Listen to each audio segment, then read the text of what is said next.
আসসালামু আলাইকুম ওয়া রাহমাতুল্লাহি ওয়া বারাকাতুহু। আমাকে আজকের এই জনসমুদ্রকে শান্ত করার জন্য বলা হয়েছে। আমি জানি না আপনারা কি শান্ত হবেন না অশান্ত হয়ে যাবেন।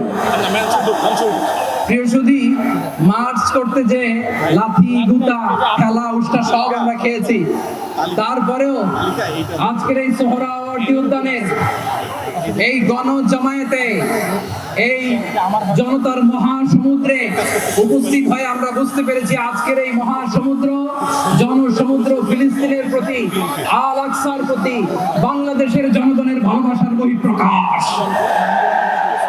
ভৌগোলিকভাবে আমরা ফিলিস্তিন থেকে অনেক দূরে হতে পারি, কিন্তু আজকের এই জনসমুদ্র প্রমাণ করে আমাদের এক একজনের হৃদয়ে বুকের ভেতরে বাস করে এক একটা ফিলিস্তিন। আমাদের হৃদয়ে বাস করছে এক একটা গাজা, আমাদের হৃদয়ে বাস করে এক একটা আল কুদস। চিৎকার করে বলুন ঠিক কিনা। আমরা আজকে সংহতি প্রকাশ করব আমাদের মুসলিম ভাইদের উদ্দেশ্যে। এক আওয়াজে আমাদের কণ্ঠকে উচ্চকিত করে অতিথি থেকে শুরু করে অডিয়েন্সের সবাই আল্লাহু আকবার ধ্বনি দিয়ে সোহরাওয়ার্দী উদ্যানের এই ময়দানকে আমরা কাঁপাতে রাজি আছি না নাই? নারে তাকবীর, নারে তাকবীর। দিন ইসলাম, দিন ইসলাম। ফিলিস্তিন, ফিলিস্তিন। আল কুদুস, আল কুদুস। শান্ত থাকার আহ্বান। ফিলিস্তিন, ফিলিস্তিন। আল কুদুস, আল কুদুস। আমার ভাই শহীদ কেন?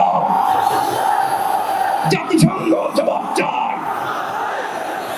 গাজায় গণহত্যা কেন?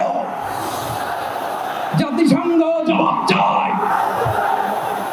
আমি যা বলি আমার সাথে আওয়াজ করে ইংরেজিতে স্লোগান ধরুন, free free Palestine, free free Palestine, free free Al Aqsa. 1 2 3 4 genocide no more। শেষ করি।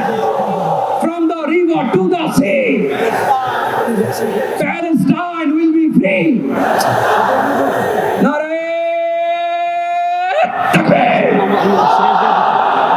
ওয়া মা আলাইনা ইল্লাল বালাগ। আসসালামু আলাইকুম ওয়া রাহমাতুল্লাহি ওয়া বারাকাতুহু।